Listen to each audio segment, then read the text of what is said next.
নমস্কার বন্ধুরা, আমার শখের রান্নাঘরে সবাইকে অনেক স্বাগত জানাই। আজ আমি আবার চলে এসেছি নতুন একটা ভিডিও নিয়ে, নতুন একটা রেসিপির সাথে আপনাদের কাছে। এই রেসিপিটা কিন্তু খুব হেলদি হবে আপনারা যদি খান। তো আজকের রেসিপির নাম হচ্ছে মুগ ডালের চিলাস বা ছিলকা, যেটাই বলবেন সেটাই। চলুন উপকরণে কী কী আছে দেখে নিন। প্রথমেই আছে ভুজিয়া, জিরা, কাঁচা লঙ্কা, আদা, কাগজি, হিং, ধনেপাতা, ভেজানো মুগ ডাল, গোলমরিচ, আবার জিরা, নুন, চিনি, আদা, কাঁচা লঙ্কা, টমেটো কোচানো, পেঁয়াজ কোচানো, কাঁচা লঙ্কা কোচানো আর ধনেপাতা। তারপর আমরা মিক্সার গ্রাইন্ডারে আমরা প্রথমেই দিয়ে দেবো যে ভেজানো মুগ ডালটা আমরা ভিজিয়ে রেখেছিলাম, সেই মুগ ডালটা আমরা কিন্তু পেস্টের বাটির মধ্যে দিয়ে দেবো মিক্সার গ্রাইন্ডারে। তারপর কী কী দিচ্ছি দেখুন।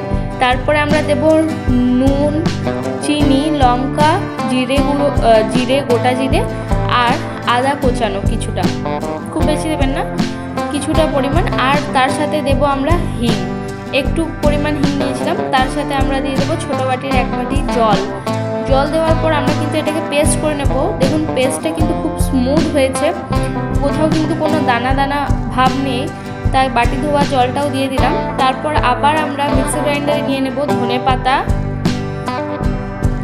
তারপর নেব আদা কোচানো, জিরে আর কাঁচা লঙ্কা, তারপর নেব যে 1 বাটি ভুজিয়া ছিল সেই ভুজিয়াগুলো নেওয়ার পর আমরা ওতে একটু পরিমাণ নুন দেব আর তার সাথে একটু জল দিয়ে দেব পরিমাণ মতো।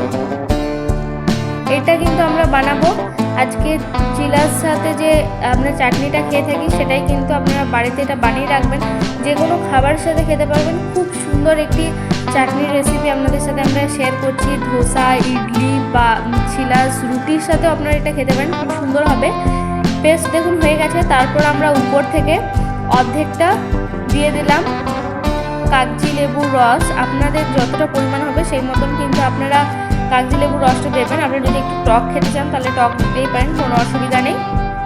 দেওয়ার পর দেখুন দেওয়া হয়ে গেছে। তারপরে একটু চামচ দিয়ে ভালোভাবে পেস্টটাকে নেড়ে নেব, বা বলতে পারেন কাগজি লেবুর রসটা মিশিয়ে নেব। তারপর একটা প্যান নিয়ে প্যানটা গরম করে আমরা প্রথমেই দিয়ে দেব সাদা তেল। সাদা তেলটা দেওয়ার পর আমাদের কিন্তু প্যানের মধ্যে যে সাদা তেলটা ছিল পুরোটাই ব্রাশ করে নিতে পারেন, বা এইভাবে আপনারা উল্টে পুরো প্যানে তেলটা যেন ছড়িয়ে যায় সেভাবে আপনাদের কিন্তু ছড়িয়ে নিতে হবে ভালোভাবে। দেখতেই পাচ্ছেন প্যানে কিন্তু আমরা ছড়িয়ে নিয়েছি। তারপর যে পেস্টটা আমরা বানালাম মুগ ডালের ছিলার জন্য, তো সেটা দিয়ে দিলাম। দেখুন দেওয়ার পর আমরা কিন্তু স্প্রেড করে দিয়েছি, এক জায়গায় কিন্তু রেখে দিইনি, পুরো জিনিসটা কিন্তু আমরা স্প্রেড করছি। খুব ভালোভাবে কিন্তু স্প্রেড করবেন যখন এটা প্যানে দেবেন।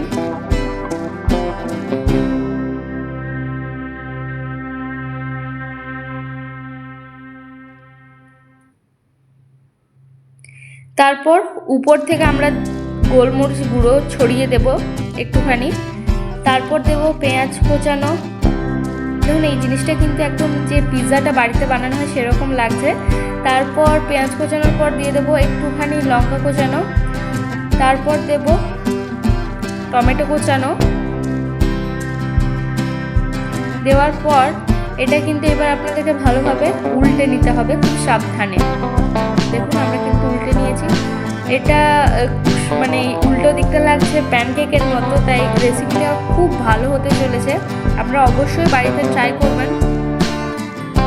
আমার বাড়িতে যারাই খেয়েছে তাদের তো মানে মুখে লেগে আছে এখনও, তাই অবশ্যই আপনারা বাড়িতে এটা বানাবেন। আর এটা কিন্তু বাচ্চাদের টিফিনের জন্য খুব ভালো একটা আইডিয়া, আপনারা নিতেই পারেন বাচ্চাদের টিফিনে। মিনি পিৎজা বলেও দিতে পারেন, যেহেতু টপিংসগুলো আমরা আর আপনারা ভেজিস দিতেই পারেন। আমরা কিন্তু টপিংসগুলোতে ভেজিস দিয়েছি, যেমন পেঁয়াজ কোচানো, টমেটো কোচানো, তাই আপনারা কিন্তু আরও কিছু অ্যাড করতে চাইলে করতে পারেন, কোনো অসুবিধা নেই।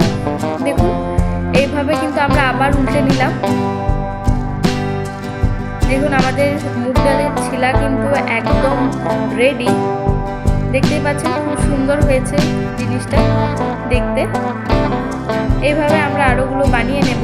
আবার সাদা তেলটা একটু স্প্রেড করে নিতে হবে আপনাদের প্রথমে। করে দেওয়ার পর দেখুন আমরা কিন্তু আবার হাতাতে করে 1 হাতা দিয়ে দিলাম যে পেস্টটা বানিয়েছিলাম মুগ ডালের সেই দিয়ে দিলাম। দেওয়ার পর আবার স্প্রেড করে ঠিক একই নিয়মে আপনাদেরকে আবার উপর থেকে গোলমরিচ গুঁড়ো ছড়িয়ে দিতে হবে। ছড়ানোর পর আবার ধনেপাতা, এবার কিন্তু আমরা ধনেপাতা দিয়েছি, ধনেপাতা কোচানো দিতে হবে। তারপর পেঁয়াজ কোচানো দিতে হবে উপর থেকে। তারপর আমরা দিয়ে দিলাম টমেটো কোচানো আর কাঁচা লঙ্কা। আপনারা যদি ঝালটা অ্যাভয়েড করেন তাহলে কাঁচা লঙ্কাটা অ্যাভয়েড করতে পারেন, কোনো অসুবিধা নেই। উপর থেকে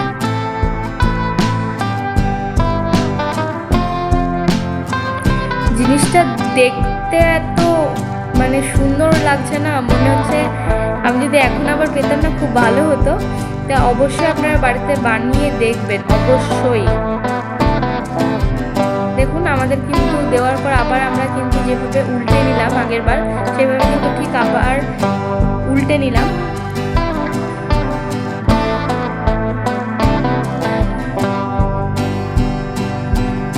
ওই দিকটা দেখুন আবার একটু তেল দিয়ে দিলাম যাতে ভালো করে ফ্রাই হয়।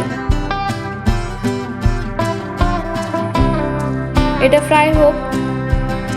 আমি বলে রাখি আপনাদের কাছে, আমার চ্যানেল যদি আপনারা নতুন হয়ে থাকেন তাহলে অবশ্যই like, comment, share and subscribe করতে ভুলবেন না।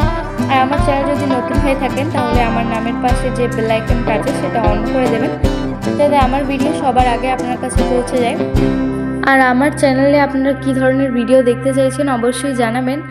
আর যদি আপনাদের সম্মতি থাকে তাহলে আমি ভাবছি একটা ব্লগিংও আমি ভিডিওর সাথে ছাড়তে পারি, রান্নার ভিডিওর সাথে। আপনারা অবশ্যই কমেন্টে জানাবেন আমার ব্লগ ভিডিও আপনারা দেখতে চান কি না। দেখুন পুরো ছিলাটা কিন্তু আমাদের রেডি চাটনির সাথে।